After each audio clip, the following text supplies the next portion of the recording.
Je suis Cheikh Tidiane Diédhiou, enseignant de profession et beau-fils de la famille Diallo. Et présentement, c'est comme si j'étais le gardien des lieux, puisque donc, les choses étant, la famille est un peu dispersée un peu partout en Europe, ailleurs au Sénégal, et c'est nous qui sommes là aujourd'hui. Oui. Qu'est-ce que vous pouvez nous dire sur Ibrahima Diallo, alias Ibou Diallo? Donc Ibrahima Diallo, Ibou Diallo comme on l'appelle, serait né vers 1915 à Sédhiou, même si certains parlent d'une naissance à Sarayoba, qui fut l'un des endroits qui était fréquenté par la famille Diallo qui a fini par s'installer à Sédhiou. Donc il est un enseignant à l'origine, mais aussi homme politique, puisqu'il a eu à embrasser cette carrière politique assez riche. Il fut en 1952 le premier président de l'Assemblée territoriale de la Casamance et il fut aussi le premier député maire de Sédhiou, fonction qu'il a occupée 2 fois avant de décéder en 1971 et enterré ici même derrière moi. Je m'appelle Thierno Idriss Diallo. Je suis connu sous le nom de Tonnerre Diallo, le sobriquet de Tonnerre Diallo. Que connaissiez-vous de Ibou Diallo? Ibou Diallo, c'est comme je viens de le dire, c'est le grand frère direct de mon père. Alors, ce que je peux retenir de lui, parce que moi je l'ai connu. Je l'ai connu. Donc, quand il était encore, il n'avait pas cette réputation de politicien. Il était plutôt un enseignant, un directeur d'école. L'école aujourd'hui, comme nous appelons nous, dans les temps, l'école 1, il fut directeur et il logeait même là. Il logeait dans l'enceinte de l'école. De là,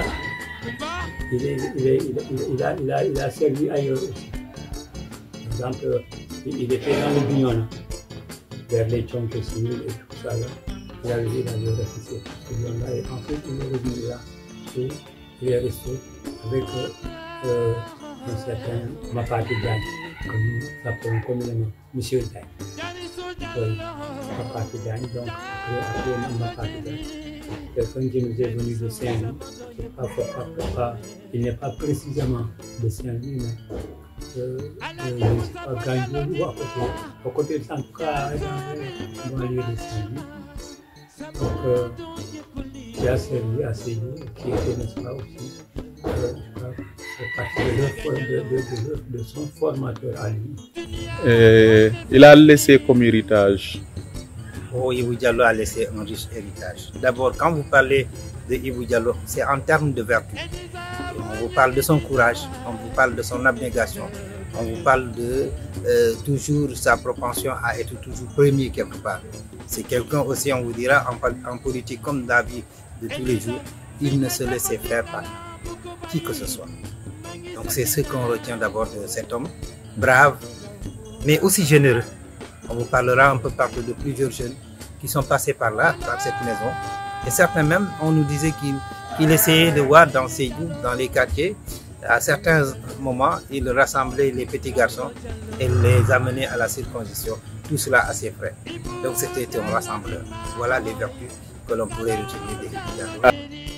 Ibou Diallo d'abord a été le premier maire de la commune de Sédhiou. Donc en étant premier maire, c'est lui qui a en fait démarré Sédhiou en tant que commune. Après les indépendances, bien entendu.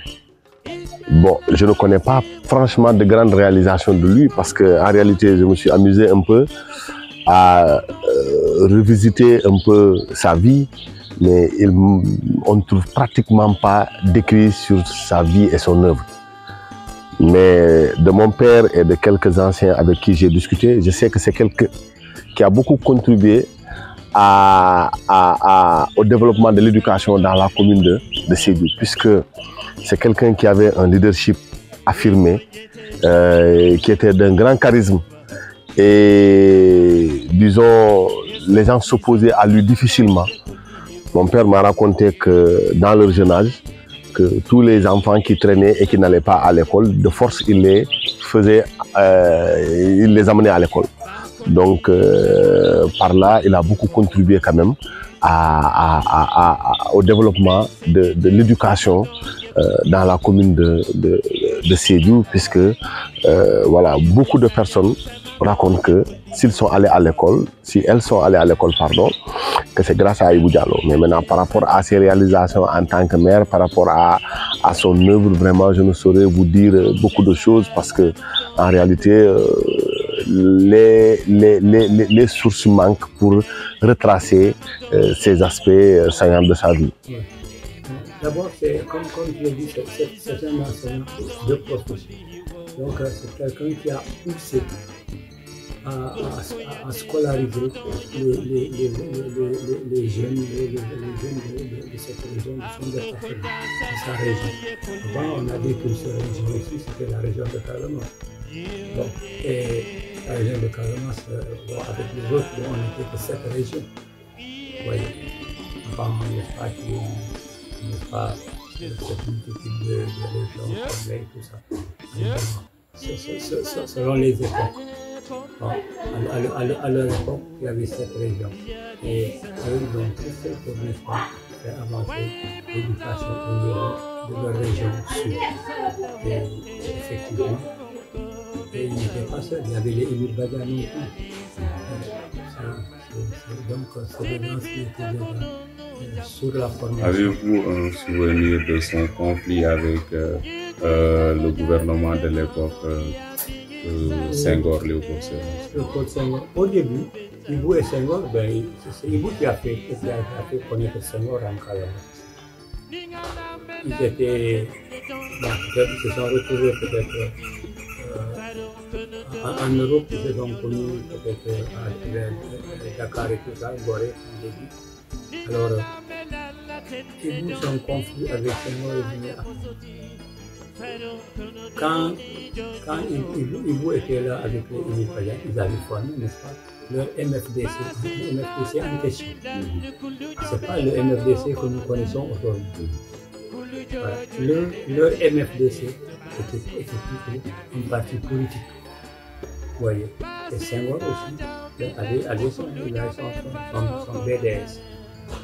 Donc, la grande concurrence, ce n'était pas Ibou et Senghor, mais c'était plutôt Senghor et Lamine Gueye.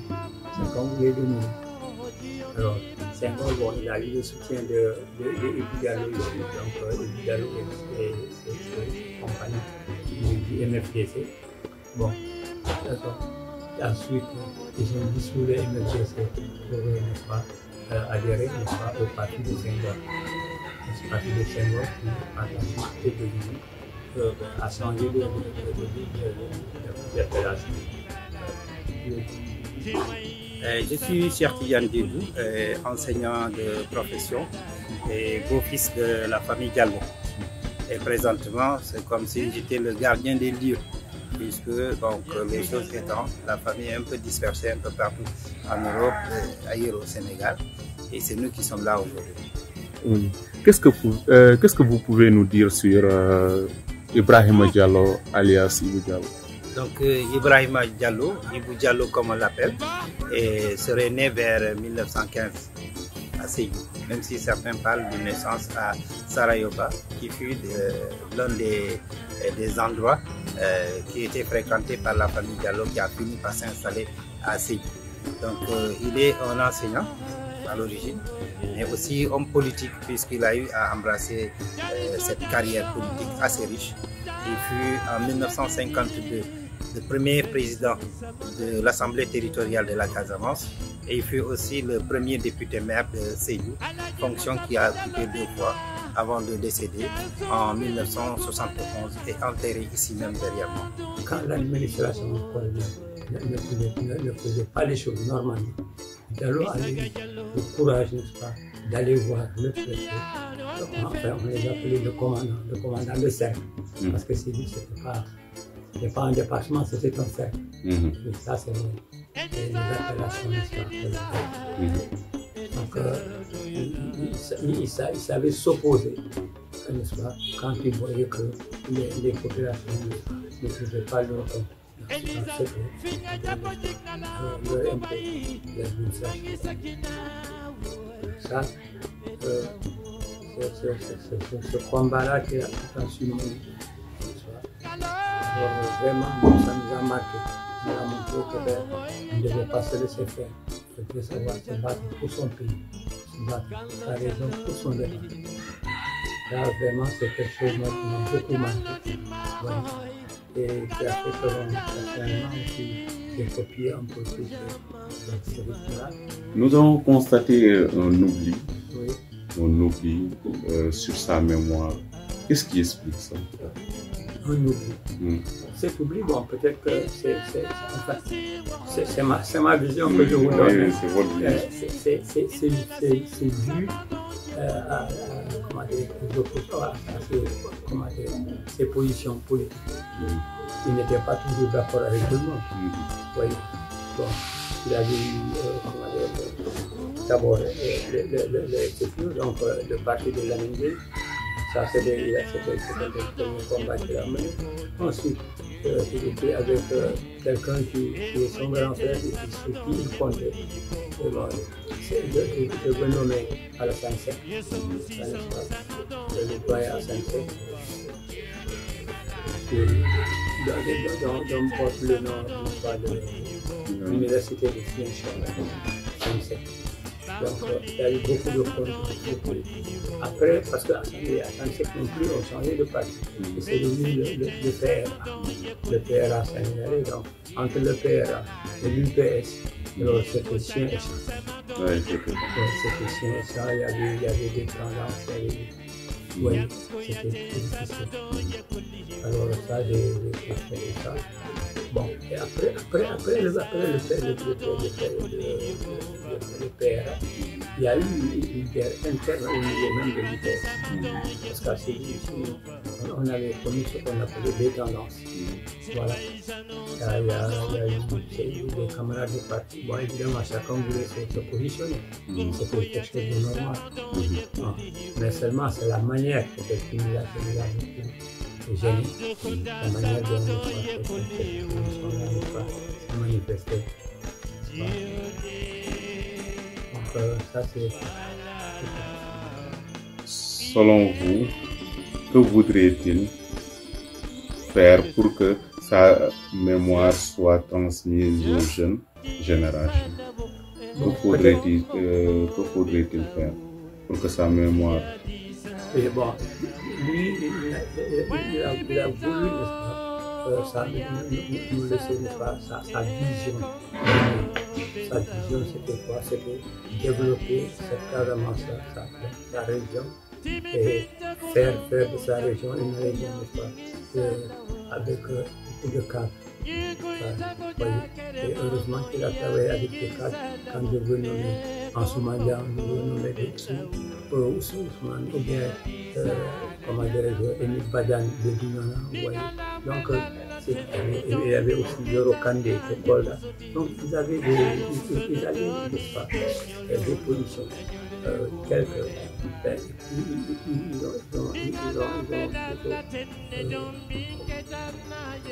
Ils ont ceinturé toute la région, poussé les gens à la formation.